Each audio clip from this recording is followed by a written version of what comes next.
Halo pemirsa, masih di Era Tekno, masih bareng sama Indra Bimanyu, ada Mas Mami sama Mbak Diah. Mungkin kalau misalnya kamu barusan nonton TVRI masih bingung ya, kita ada di Era Tekno. Kita ngomongin masalah alat ukur air alat mengukur kadar air gabah. Nah gitu, bisa dijelasin kalau mungkin pemirsa yang barusan nonton seperti apa alatnya, awalnya seperti apa cara kerjanya, Mbak Diah. Nah, tadi diem mulu sih. Tadi tanya sih. Oke, cara kerjanya simple tadi, kita masukkan sampel gabah tadi ke dalam cawan. Mungkin Saya angkat. Oke, jadi sampel gabahnya kita masukkan ke cawan ini, kemudian kita masukkan lagi ke alat. Ya. Dan di sini ada sensor resistansinya seperti yang sudah dijelaskan oleh Pak Mami. Gabah dihancurkan, kemudian ditekan tombol hitung ini, maka kadar airnya akan muncul di LCD. Itu berapa persen? Sekarang 16%. Masih sama, meskipun udah digerus. Iya, ini kan air itu kan gampang menguap ya Mas.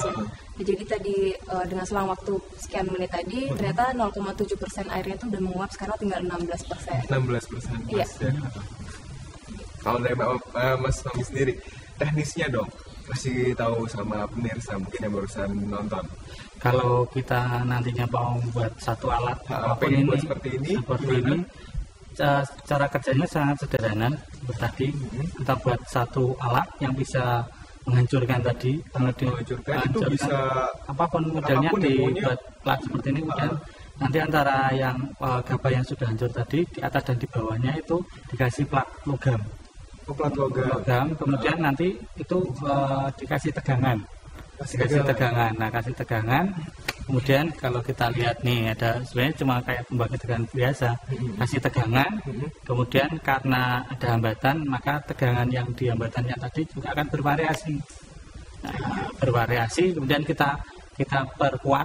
Nah, kalau kita perhatikan nanti suatu sensor itu punya impedansi yang sangat tinggi nih. Kemudian di sana ada rangkaian penguatnya, nggak sembarangan rangkaian penguat.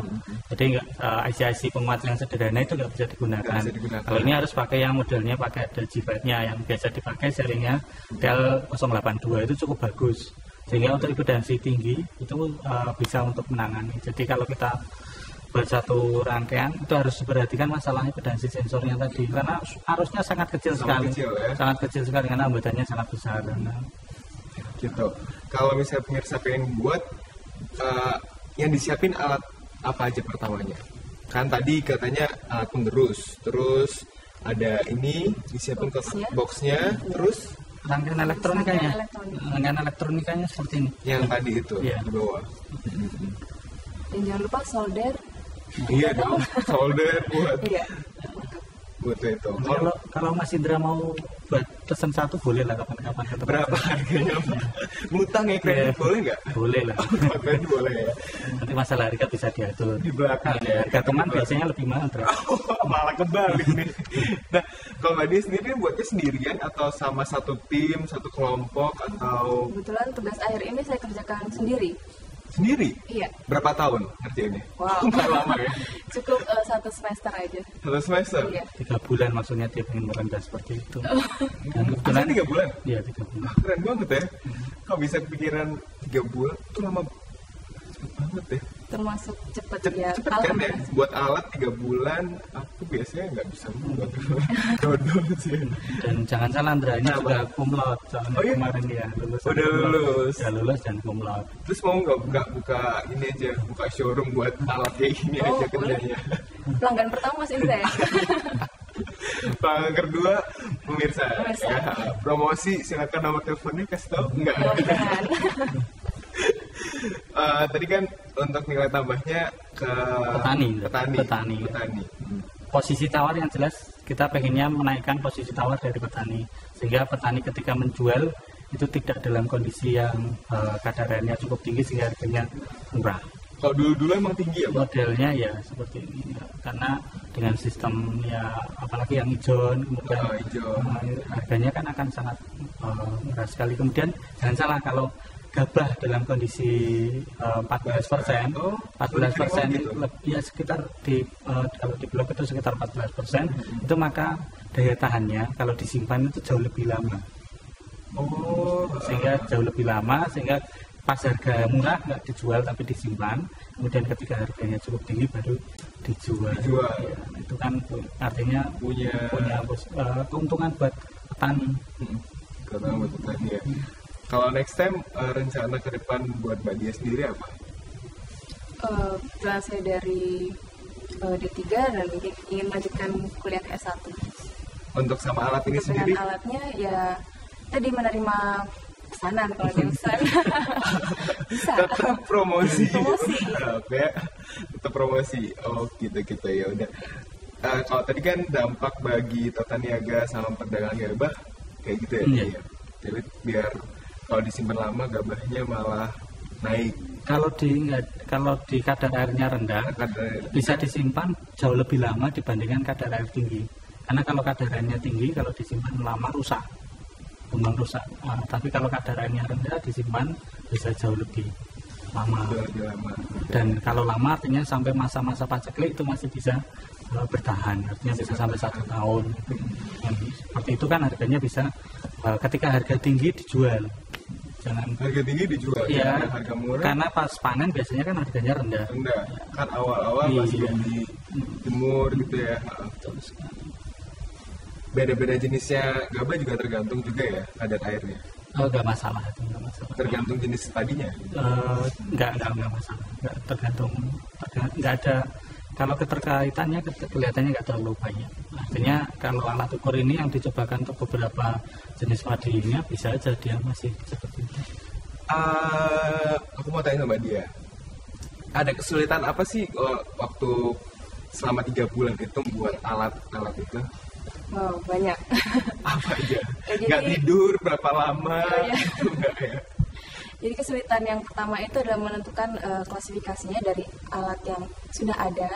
Sekian persen itu tegangan yang keluar, yang dihasilkan itu berapa volt? Berapa volt? Iya, jadi untuk jadi mengambil sampel sekitar banyak sampel sekitar mungkin 50-an lebih lah sampelnya, dan akhirnya setelah ketemu terus kita buat programnya. Ada programnya juga nih Mas alatnya. Iya. Dibuat di komputer atau gimana? Iya, di komputer, kemudian kita downloadkan ke microcontroller. Nah, sebagai otaknya alat ini, sebagai gitu ceritanya. Iya, benar. Iya. Keren. Habis itu selama 3 bulan itu menghabiskan budget berapa sih? Siapa tahu ntar pemirsa juga pengen buat nih. Budgetnya nggak terlalu mahal sih. Nggak terlalu mahal ya? Boleh disebutin? Boleh. Murah juga ya. Kalau gitu buat ya gitu kan. Sekitar hampir 500-an. 500 tuh bisa kayak gini ya? Iya. Keren kan? Keren. Ya wes gitu. Itu 500 bisa itu semua mulai dari pemrograman terus buat beli-belinya. Ya, akhirnya jadinya 500. Sekitar 500. Kalau Mbak Dia sendiri ada tantangan dari Mas Mami nggak? Iya kayaknya kamu harus buat ini lagi deh, alat lagi deh.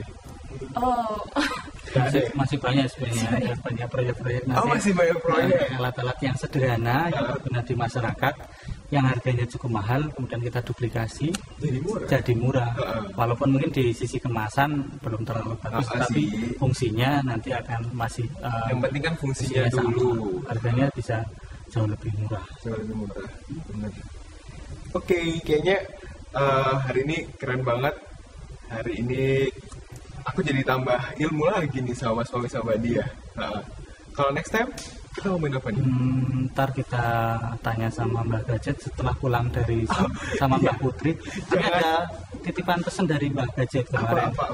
Bagi yang tertarik bisa silakan kirimkan email pesan-pesannya, kritik sama saran masukan buat kita, dan ada ya hadiah merchandise dari Era Techno ya.